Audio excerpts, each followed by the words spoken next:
қисми чоруми повести Одина, октябр.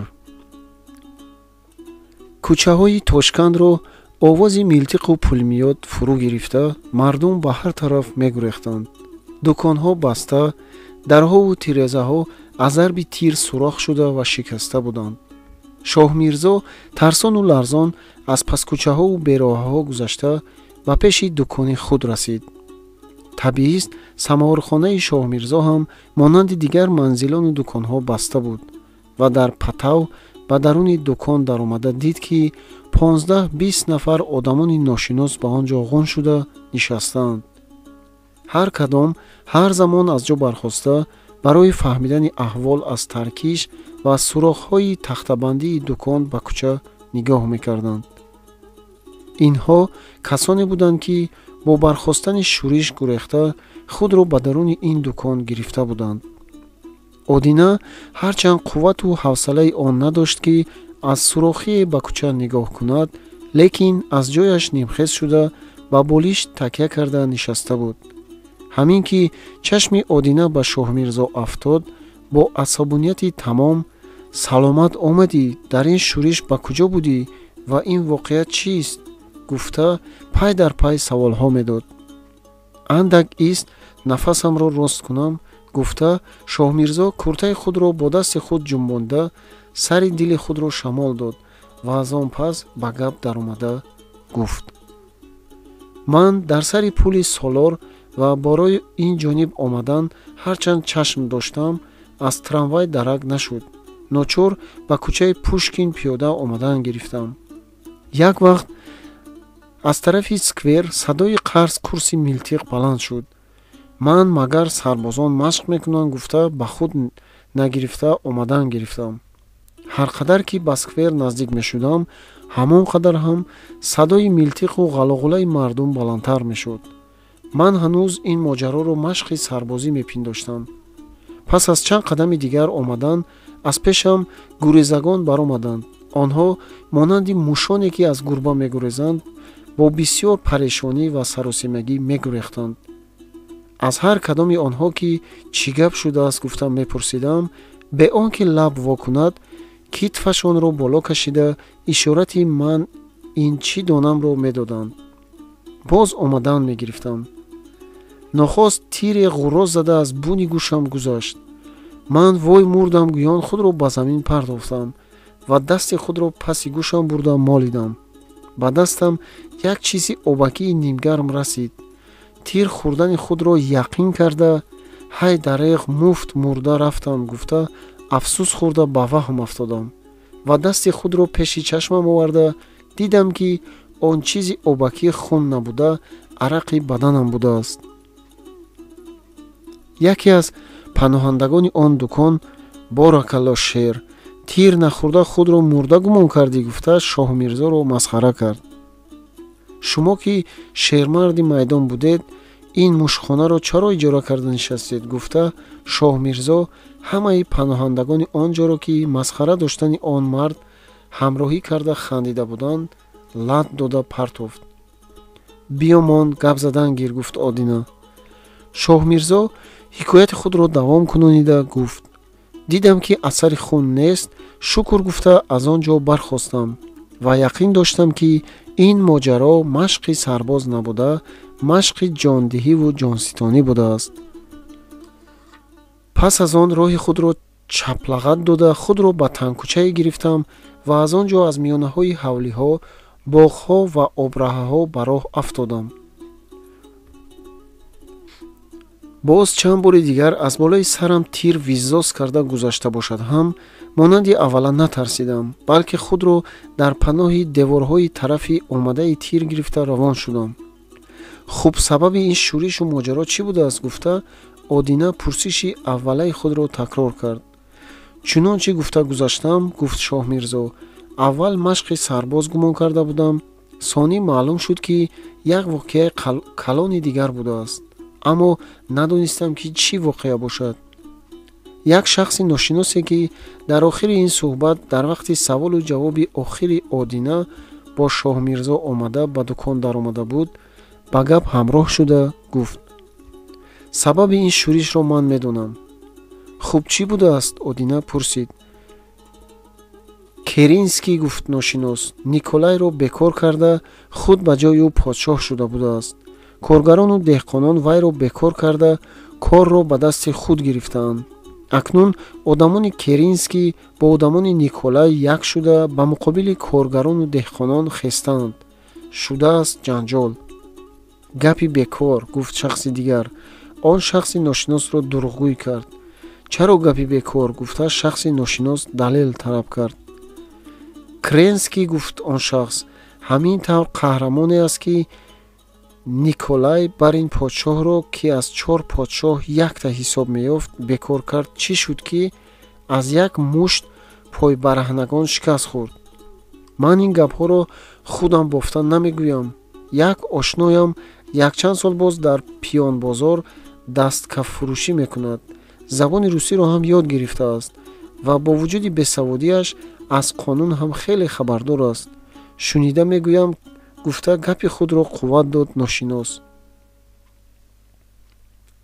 агарчи ин шахси ношинос ба сиёсат ва тартибҳои ҳукуматдорӣ тамом бегона буд ва шунидаҳои худро бо як иборати авомонаи сода ифода менамуд, лекин бо ин ифодаи хурд сиёсату воқеаи он рӯзаро тамом шарҳ дода буд.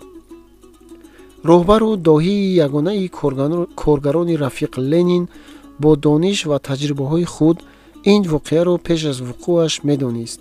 бинобар ин ӯ инқилоби февралро на мақсади охирӣ, балки дарвозаи инқилоби бузурги иҷтимоӣ дониста ба инқилоби дуввум ҳозирӣ медид.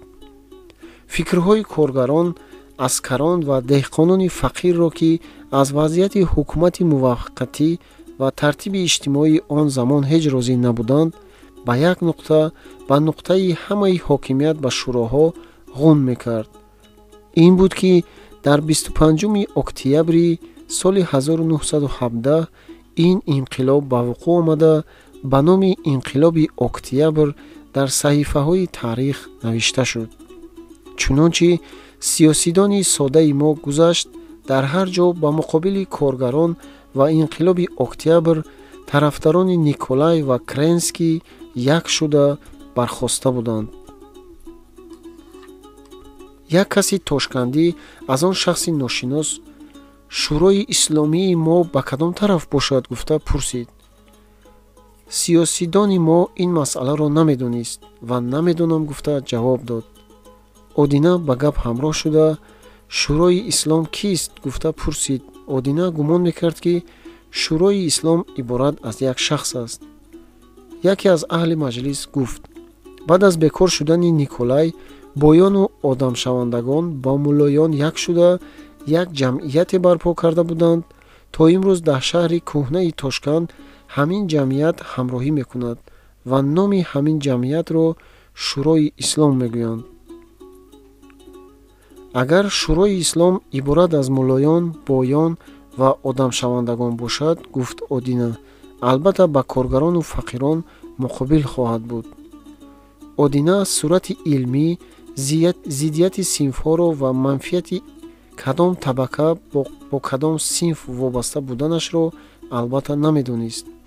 лекин аз саргузашти таҷрибаҳои хурд-тараки худ ба хубӣ дониста буд ки гурӯҳи бою мулло муқобили фақирон хастаанд. чунончи арбобкамол, ки хурдтарини бойҳост, ӯро ин ҳама азият дод. мулло хокиро ва одамшавандагони қишлоқ ба бедодиҳои арбоб ёрӣ медоданд. эҳтимол Одина аз воқеаи арбоб ва мулло хокироҳ бар зидди синфҳо пай намебурд. лекин 3 сола хизмати зовуд ва ташкилоти коргарон, ки дар он ҷо буд, фикри ӯро ба андозае ки аз саргузашти худ ибрат гирифта тавонад, яла карда буд. тиқ тиқ тиқ, гум гум гум. вақте ки Одина сухани худро тамом кард, бо ин садо дари самовархона аз тарафи берун куфта шуд. ҳама соқит ва хомӯш гардиданд. дурандешон дар паси сандуқи чойникмонӣ, дар пушти қуттии нондон ва болои рафчаи чойхобгузорӣ пинҳон шуданд. шахсе ки Шоҳмирзоро тарсончак гуфта масхара дода буд, монанди харе ки аз гург тарсид, سر خود را به درون قوطی انگشت تکانید.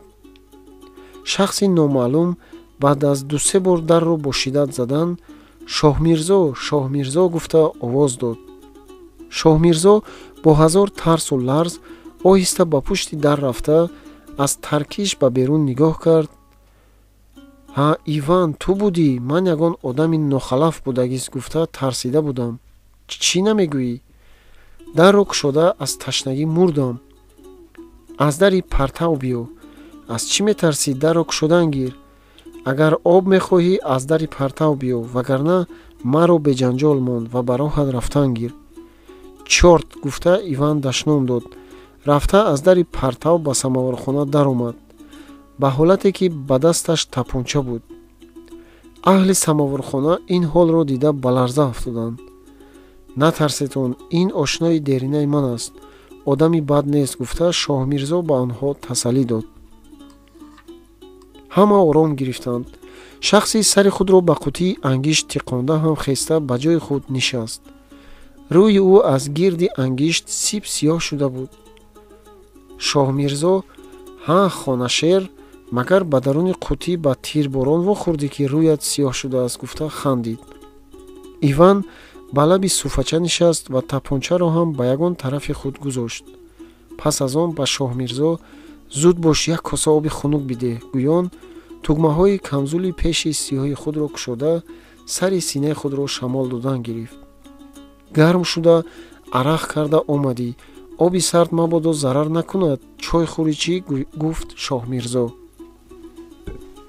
ایوان دست و بازوهای خود را نشان داده گفت این دست و بازو به درون کوری آتش و کومه برف کلان شده است.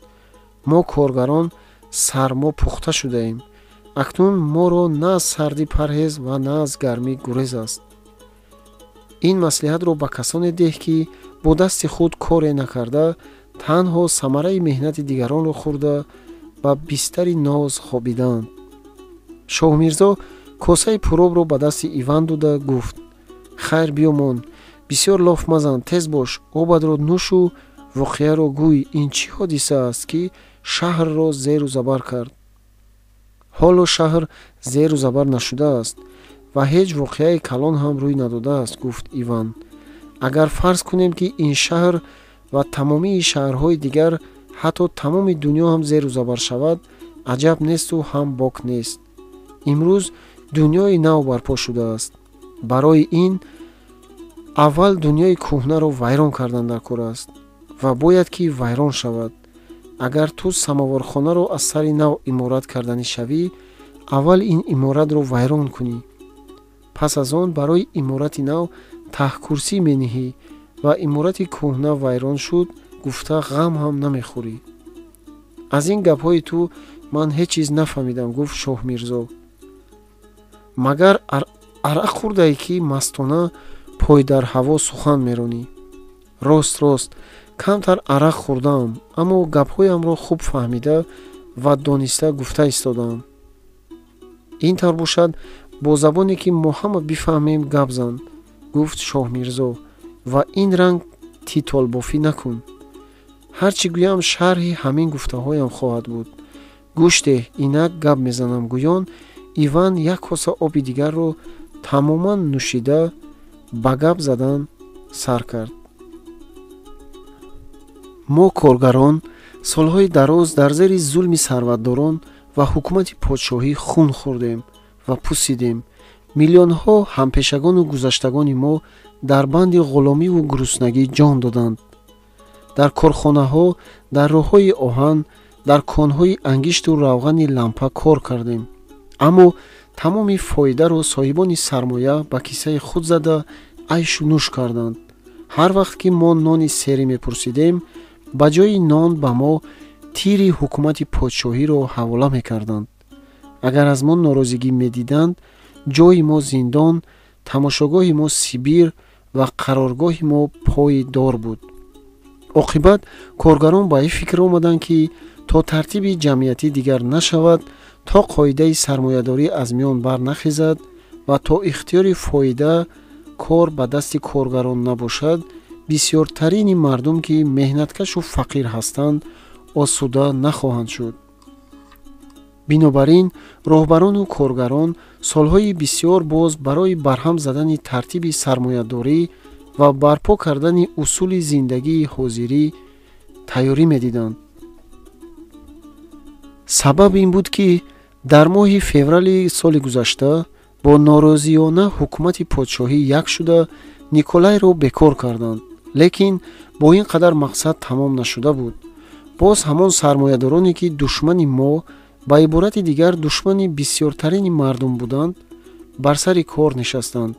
дар натиҷа ҳукумати муваққатӣ, ҳукумати Керенский барпо шуд.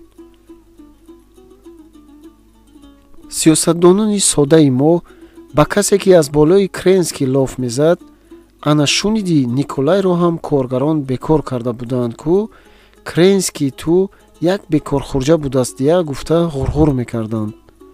хомӯш, хаб шавед, гапро шунавем, гуфта Одина он шахсро аз сухан бардошт ва Иван ба гапи худ давом карда гуфт: албатта коргарон, аскарон ва деҳқонони меҳнаткаш ба ин кор розӣ шуда наметавонистанд ва розӣ ҳам нашуданд. доҳиву роҳбари меҳнаткашони дунё Рафиқ Ленин дар атрофи фирқаи болшевикӣ фикрҳоро аз нуқтаи назари манфиати синфии меҳнаткашон ғум карда, оммаи меҳнаткашонро аз як сар бароваронид, ки омма ба муқобили ҳукумати Керенский ва тартиби сармоядор бархоста ӯро аз миён бардоштанд ва ихтиёри корро ба дасти шӯроҳои коргар ва аскару деҳқон супориданд. сиёсидони соддаи мо дигар худдорӣ кардан натавонист ва аз ҷои худ барҷаста: «Маладец, зинда бош, Ленин» гуфта фиристод ва ба Иван нигоҳ карда: «Тавариш, лаънатии Керенский чӣ шуд?» гуфта пурсид. «Гурехт», гуфт Иван. афсӯс ки ба даст наафтод. куҷо гурехта бошад? чорт медонад, ба ягон гур гурехтагист дия, гуфт Иван. ба вай ҷавоб дод ва гуфт: гап дар болои гурехтан ё ба даст афтодани Керенский нест. вай як одам аст. зинда ва мурдаи вай баробар аст. гап дар болои тарафдорони ӯ ба болои он синфест ки Керенскийро ба майдон овардааст. ана ҳаминҳоро ёфта барҳам додан дар кор аст. албатта ин кор бо осудагиву осонӣ намешавад. албатта ин кор осудаву ором намегузарад.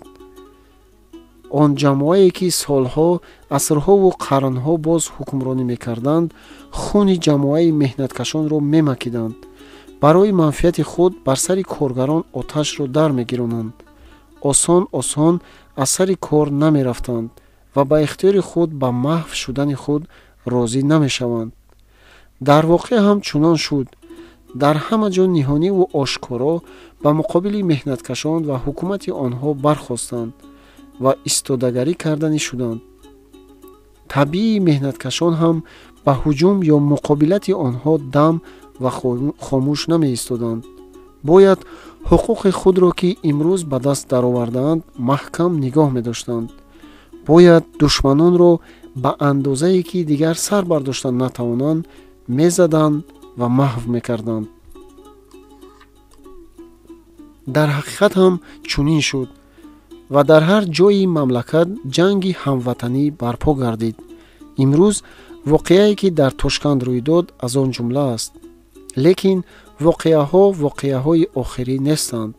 бояд ин мубориза то тамом вайрон шудани усули сармоядорон, маҳв шудани тарафдорони онҳо, мустаҳкам гардидани ҳукумати коргарон, аскарон ва деҳқонон, барпо шудани тарзи зиндагонии нав давом кунад ва кашол ёбад. ман дар аввали сухан ҳамин гапҳоро ба иборати дунёи кӯҳнаро вайрон мекунем ва дунёи навро месозем кӯтоҳ гарда ба ту фаҳмонданӣ шунидан будам. аммо ту нафаҳмидӣ ё фаҳмидан нахостӣ. аз ин суханҳои содда ва мисолҳои равшани Иван на танҳо Шоҳ Мирзо, балки тамоми ҳозирон ҳақиқати ҳолро фаҳмиданд. саломат бош бародар Иван, гуфт Шоҳ Мирзо. хабарҳои хуш расонидӣ, майнаи маро яла кардӣ. акнун мо камбағалон ҳам рӯзи равшан мебинем гӯй, гуфта дигаре ҳам изҳори хурсандӣ кард.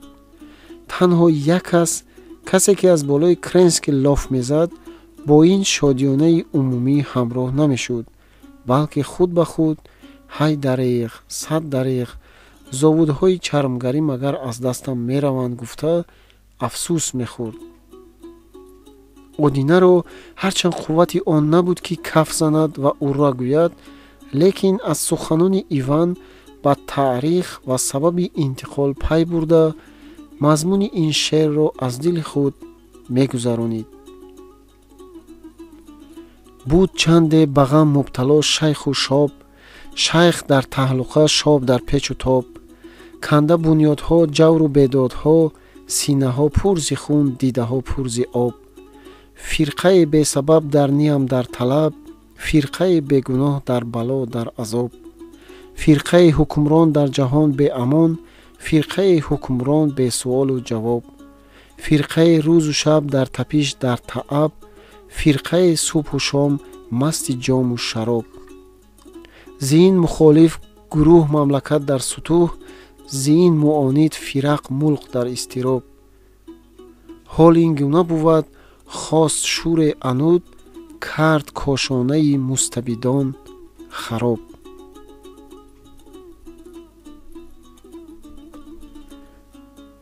соли 1918 соли 1918 барои меҳнаткашони Туркистон бисёр бад омад. соли 1917 дар Осиёи Миёна беборишӣ ва хушксолӣ шуда қаҳтӣ рӯй дода буд. дар охири имсол захираҳои ҳама кас тамом шуд. дар гӯша бешаҳо агар чизе хӯрданӣ ёфт мешуд, ҳанотон ғон дошта ба амбор ҷой мекарданд. баъд ба гуруснагон гӯё ки ба бадали нақди ҷон як лаб нон медоданд. дар зимистони он сол мамлакат ранги як биёбони беобу алаферо гирифт ки саҳроиён, деҳқонони фақир, мардикорони бекасу кӯй ва бодиянишони бехонумон гурӯҳ гурӯҳ монанди рамаи гӯсфанд ба талаби хӯрокворӣ ба шаҳрҳо рӯй оварданд. гуруснагон дар сари роҳҳо, дар миёнаи кӯмаи барфҳо, ба даруни ҷариҳову лаби рудҳо мурда мемонданд. ин манзараи фоҷиаангез махсуси даштҳо ва беруни шаҳрҳо набуд, балки дар шаҳрҳо ҳам аз гуруснагӣ мурдан дар ҳукми одат даромада буд. бо ҳамин ҳол соли 1918 даромад. ҳар қадар ки баҳор наздиктар мешуд, ҳамон қадар ҳам захираҳо кам шуда, шумораи гуруснагону аз гуруснагӣ мурдагон зиёд мешуд. дар болои ин касалии тиф, ки фарзанди баркамоли қаҳтиву гуруснагӣ аст, рӯй дода, то метавонист мардумро ба хоки ҳалок месупурд. фоҷиаи муҳторияти Қуқанд, хуруҷи Эргаш ва босмачиёни дигар бетартибиҳои дашнакиён рӯй дода, Фарғонаро ки боғчаи Осиёи Миёна ба шумор мерафт, чун хонаи чуғз вайрону хароб кард. дар натиҷаи воқеаи Колесов хунрезӣ ва бедодгариҳои амири Бухоро ба сари меҳнаткашон он тараф ки аз гуруснагӣ ҷон медоданд, як балои дигар шуд. дуруст дар ҷойҳое ки ҳукумати шӯроӣ барпо шуда буд, як дараҷа ин селоби фалокат пешбандӣ карда шуд. чунончи дар ҳар куҷо кумитаҳо ва ҷамъиятҳои муборизакунандагон бо гуруснагӣ барпо гардид. захираҳои мамлакат дар як ҷо ғун карда шуда, ба оммаи аҳолӣ ҳаррӯза бо сатҳи муайян маҷонӣ дода шуда, гуруснагону бекасу кӯй ба ошхонаҳо ва хобгоҳҳои умумӣ ҷамъ карда шуда, ба қадри имкон хӯронда ва пӯшонида шуданд. барои пешгирии касалии тиф чораҳои тиббӣ дида мешуд. лекин ин корҳо дар шаҳрҳо ва чунончи дар боло гуфта шуд, дар ҷойҳое буд ки дар он ҷо ҳукумати шӯроӣ нуфуз дошт.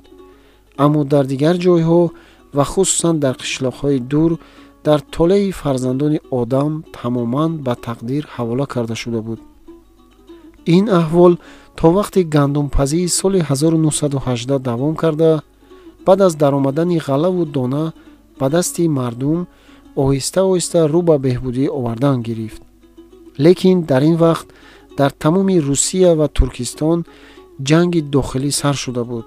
сармоядорони беруна ба аксулинқилобчиёни даруни Русия ёрӣ дода, сар то пои ин мамлакати восеъро оташхонаву қассобхона гардида буданд.